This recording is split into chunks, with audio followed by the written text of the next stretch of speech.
Hey, welcome to part 9 of our constructive feedback review. We're going over 30 different topics about how to give constructive feedback in different situations. Today, in part 9, we're covering how to give feedback about attitude and potential rudeness in situations. We're going to cover an appropriate positive example, an appropriate negative example, an inappropriate negative example, and we're always going to be looking for these blocks of pain, consequence, expectation, and ideas. Now, these examples were not put together by me, so I'm reacting to these and giving some feedback on what I would change if I were in the situation. And I hope it can help you if you're in the situation, either trying to act on feedback you've received potentially about your attitude, or if you're in the situation where you have to give feedback about somebody else's attitude. In either way, I'll try and cover both of them, and this should be fairly short, 2 or 3 minutes. So stick with us. Let's get through it, and we'll be able to learn more about how to give feedback about someone's attitude. Attitudes are hard because they're kind of subjective.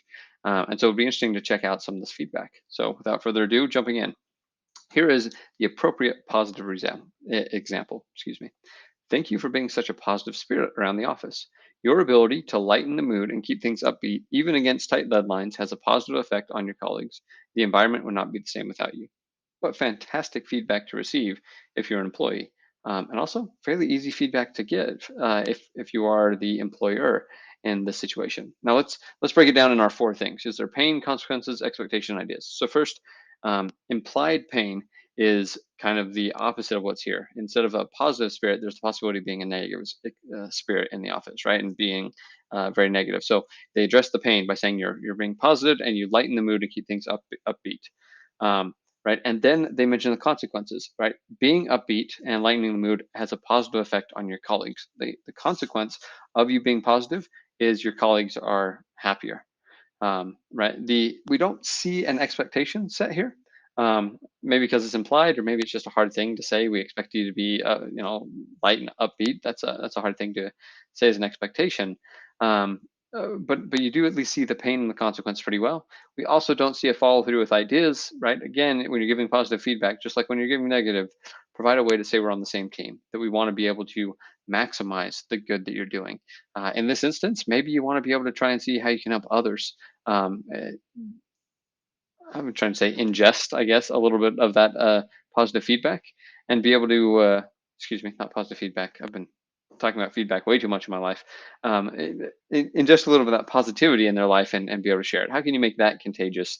And you can bring that up with some ideas here to kind of close those four main blocks here. Let's look at the negative example and see if they get the four blocks. So first, we've noticed your attitude in the office has turned quite negative recently. Points out the pain. This is the sort of thing that multiplies quickly in an office and starts to affect everyone. Actually, really good with the consequences, right? The pain is you're negative. The consequences is making everybody else negative. If there's something you can do, please let us know. It's a shame to see you like this. I'm sure I speak for all of us when I say we're here to help. I love the "it's a shame to see you like this" because that, in a sneaky way, is setting expectations. Right? Like we don't expect you to be negative here, and we want to fix the problem. And I also love the like I say we're here to help, and please let us know. Now, both of those are a little soft when it comes to ideas. I'd like to see something harder of like, hey, let's set up a meeting to talk about ways that we could improve this experience for you. And maybe you're in that meeting when you're providing this feedback, so maybe you don't need it, but that would give all four there, right? You have the pain of your attitude is negative. The consequences is it's infectious for others. The expectation is that we expect you not to be negative, and we want to fix it. And the ideas are we're here to help. Great, four building blocks. They nailed it. This one's good. Let's look at the negative example, the inappropriate negative example. Excuse me. Your poor attitude is making everyone feel uncomfortable. So interesting. The pain of a poor attitude, the consequences of uncomfortable. They have both of those. You are toxic, unmotivated, and you act like you don't want to be here. First of all, this feedback went very personal very quickly. And there are many people who tell you not to have feedback that is personal. It's really hard to create an abstraction of a person and say you're not good at this without wanting the person that's behind these things to be better. There's nothing that says I can't want a person to improve. So I don't necessarily believe that the feedback shouldn't be personal, but it definitely shouldn't be accusatory or attacking. And that's what this feedback is, right? There's much better ways to say this, and we've obviously just read something, but you want to point out the pain, you want to point out the consequences, and you want to show the expectations. This is what we expect. And again, at the end of the day, you want to get people on your team here, right? So You want to emerge out of this feedback, whether I'm getting the feedback or I'm giving the feedback, on the same team, working to try and achieve whatever it is I need to improve or hope that to be improved upon.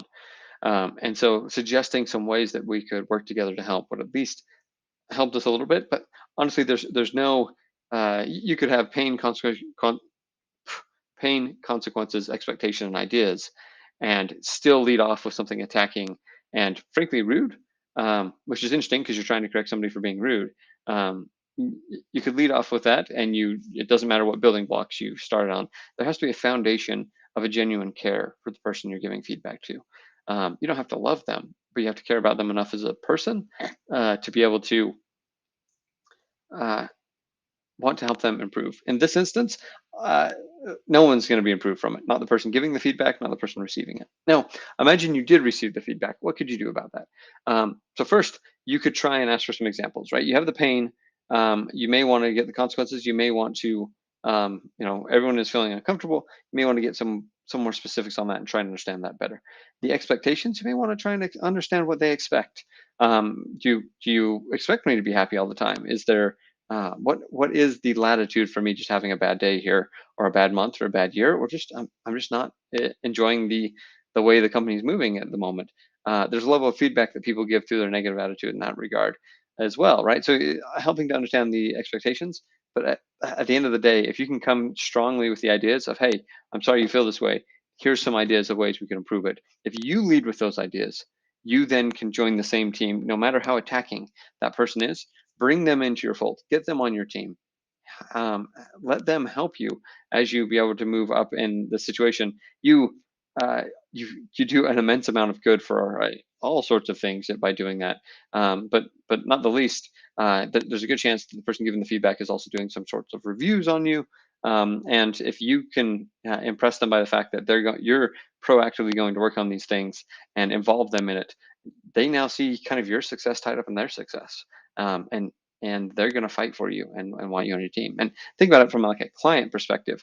If this is the type of feedback your client is giving you, it can be hurtful. That can be hard, right? It can be a hard thing if your client, patient, customer, whatever it is giving this type of feedback.